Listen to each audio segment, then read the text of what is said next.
Today I want to show you a game from 1907 between Georg Rotlewi and Akiba Rubinstein.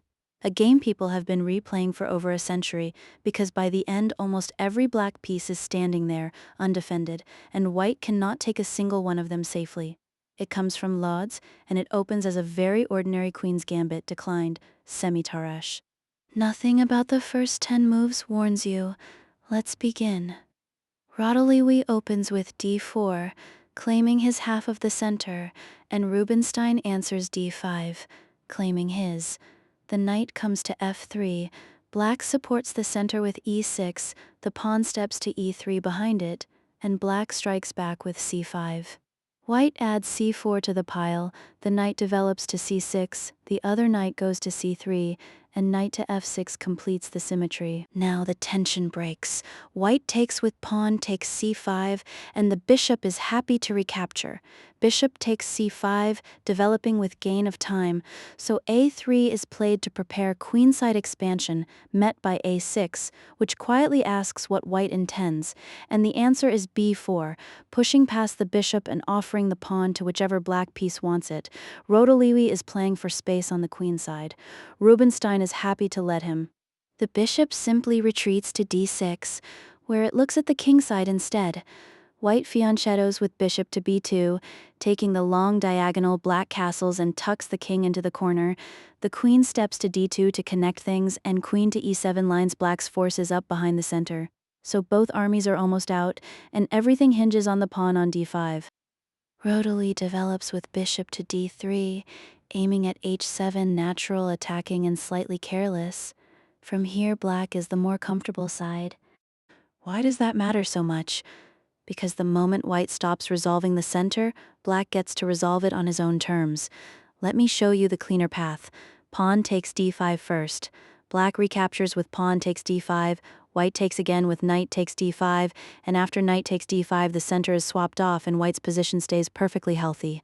But the bishop went to d3 instead, and now black gets to choose. Pawn takes c4, asks the bishop to move a second time. Bishop takes c4, recovers the pawn, and b5 chases it again, gaining a tempo and starting to build a long queenside chain. The pawn on b5 is loose, but Rubinstein is buying time, not pawns. The bishop returns to d3 back on its diagonal, and rook to d8 puts a rook on the file the white queen is standing on. So white unpins by stepping aside, queen to e2. And here comes the piece that will decide this game. Bishop to b7, staring down the long diagonal towards h1. White castles into that diagonal, because where else is the king going? And now Rubinstein pushes the knight to e5, hitting the bishop on d3 and the knight on f3 at the same time, a small fork that forces a decision. Rotlewi takes first with knight takes e5, and the bishop recaptures. Bishop takes e5, sitting proudly in the middle of the board. Rotlewi decides to chase it away with f4, but every pawn move in front of a castled king is a promise you have to keep. The kingside is loosening, and black is clearly better now. The bishop steps back to c7, still pointing at h2. Then comes e4, gaining space and shutting the b7 bishop out for the moment. But it also leaves the white king with almost no cover, and black's advantage is becoming serious. The last piece joins with rook to c8, and now everything black owns is aimed at the king. Let's stop and look at what Rubinstein has actually built. 2 bishops on adjacent diagonals, both pointing at the corner. 2 rooks on the 2 open central files, a queen on e7 that can swing anywhere.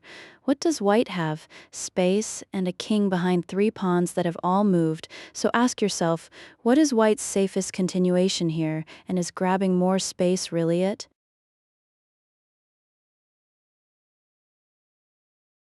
Rotlewi pushes on with e5, hitting the knight on f6 and expecting it to run. It is a mistake, and from this point black's attack plays itself. So what should white have done? Simply defended. Rook to f3 was the move, adding a defender to the 3rd rank and preparing to shuffle the rook across to h3. Then, even after bishop to b6 with check, white is worse but still holding a house together. That is not what happened.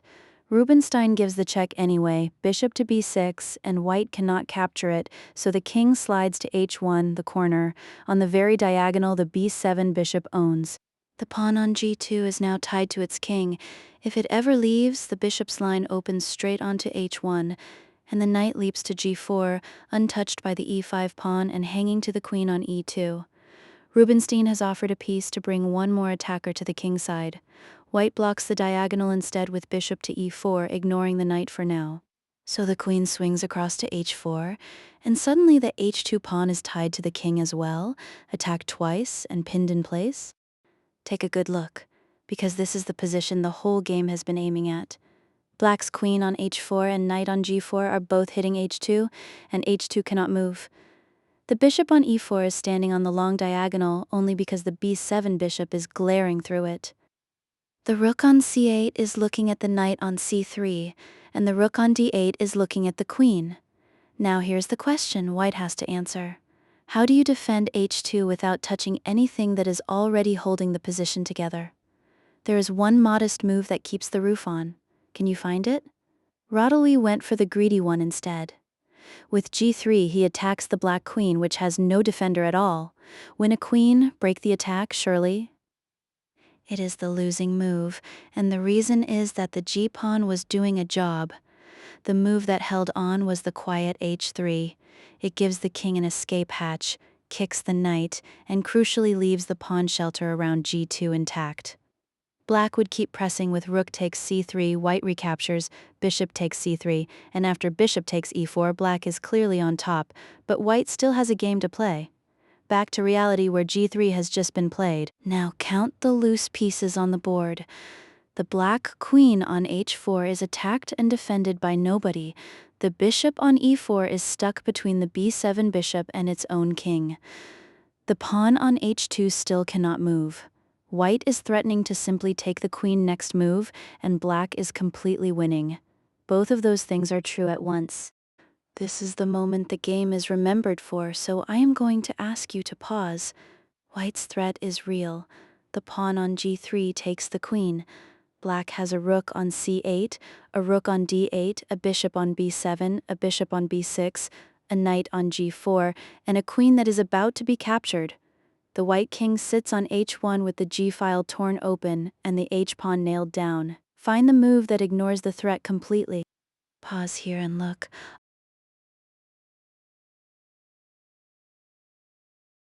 I'll show you. Rook takes c3. He leaves the queen hanging and takes the knight instead, offering the rook to the bishop on b2 as well.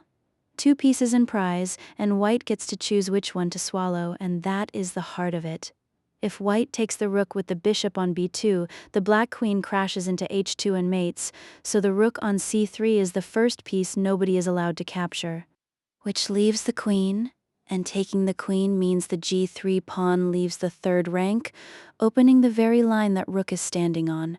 Rotlewi takes the queen, pawn takes h4, and the position is now hopeless. Notice the bishop on e4 is still tied to its king by the bishop on b7. Was there anything better? Only damage limitation. Bishop takes b7 at least removes the piece that has been aiming at h1 all game. Black would collect with rook takes g3. White tries bishop to d4 to block, and bishop takes d4 leaves black winning, but with white still breathing, but the queen was taken, so let's see what Rubinstein had prepared. Here it is. Black is a queen down. The rook on c3 is still hanging to the bishop on b2, and the winning move is not a check, not a recapture, it is a second offer, on a square where 2 white pieces are looking. White's bishop on e4 could take on b7 and remove the attacker, but it will never be given the time. What is the one move that ties every white piece down at once? It uses the pin on the long diagonal and the loose bishop on b2 together, rook to d2.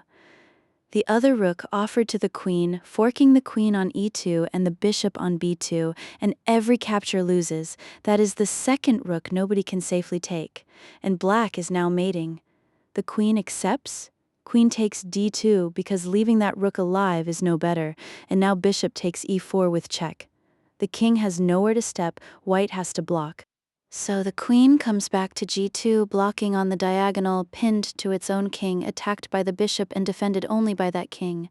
And Rubinstein finishes with rook to h3, offering the last rook to a queen that cannot leave the diagonal. Take it, and the bishop mates on g2. White resigned. He was not mated. He simply saw it coming and stopped, because the queen on g2 is nailed to the king by the bishop. The h2 pawn has been frozen for 10 moves, and mate arrives next move whichever way he turns. Count what black left hanging at the end: a queen, both rooks, and a knight. Not one of them could be taken safely. That is the idea to carry away. A piece is only really defended when capturing it costs the other side more than the piece is worth.